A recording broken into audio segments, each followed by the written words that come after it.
Good morning দেওয়া মানুষটা হারিয়ে যায় বহুদিন আগে। ঘুম থেকে উঠে ফোন চেক করার অভ্যাসটা পরিবর্তন করা হয়ে ওঠে না। মেসেঞ্জারের টুংটাং শব্দ হলে তড়িঘড়ি করে মেসেজ দেখার অভ্যাস থেকে যায়। জানা থাকে সে কখনো ফোন বা মেসেজ দিবে না, তবু বোকা মন তার ফোন মেসেজের অপেক্ষা করে যায় অবিরত। রাত জাগা চাতক পাখির মতো জেগে থাকে অনেক রাত। না, এই অপেক্ষার প্রহর শেষ হয় না। অপেক্ষার সময়টা অনেক দীর্ঘ হয়, সেই সময়টা পার করা খুব কঠিন হয়। একটা মানুষ বেঁচে থেকেও কখনো কখনো মরে যায়। মানুষটা বেঁচে থাকে ঠিকই, তবে মনটা মরে যায়। জীবনে ঠিকই জীবনের নিয়মে চলে, তবে মনটা মরে যায়। হয়তো প্রিয় কারোর জন্য, নয়তো প্রিয় কোনো মুহূর্তের জন্য।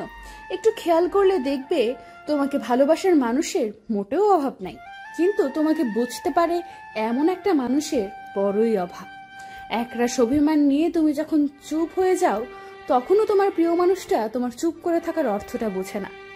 তুমি যখন বুকে কষ্ট চেপে রেখে মুখে হাসি রাখছো, তখনও মানুষটা তোমার হাসির আড়ালে কষ্টটা ধরতে পারে না। অথচ মানুষটা তোমাকে ভালোবাসে। হাজারো পথ পাড়ি দিয়ে তুমি যখন ক্লান্ত শরীরে মানুষটার পাশে গিয়ে বসছো, তখনই মানুষটা হিসাব করতে থাকে তুমি কতটুকু দেরি করেছ। তবুও তোমার ক্লান্ত শরীর ওই মানুষটার চোখেই পড়লো না। অথচ মানুষটা তোমাকে ভালোবাসে। দামি বাড়ি, দামি গাড়ি, দামি রেস্টুরেন্টেও তোমার আসা যাওয়া। তখন কোনো বিশেষ দিনগুলোতে ওই মানুষটাকেই তুমি কাছে পাও না, যে মানুষটা তোমাকে ভালোবাসে। তোমার কোনো কিছুতেই অভাব নেই, ভালোবাসারও অভাব নেই, শুধু তোমাকে বোঝার মতো একটা মনের অভাব। তোমার সামান্য ভুলে যে মানুষটা তোমার সাথে রাগারাগি করে বাজে ব্যবহার করলো, অথচ তোমাকে একবারও বোঝার চেষ্টা করলো না, তখন ওই মানুষটা যতই ভালো হোক না কেন, কিংবা যতই ভালো বাসুক না কেন, তার কোনো মূল্য থাকে না।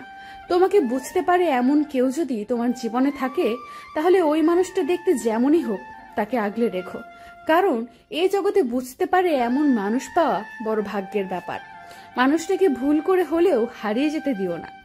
কেউ যদি তোমাকে বুঝতে পারে, তাহলে সেখানে ভালোবাসা কতটুকু কিংবা কতদিন সেটা দেখার দরকার পড়ে না, এমনিতেই ভালো থাকা যায়। আর কেউ যদি শত উপায়ে ভালোবাসার পরও বুঝতে না পারে, তাহলে ওই ভালোবাসার কোনো দাম থাকে না, ফিকে হয়ে যায়।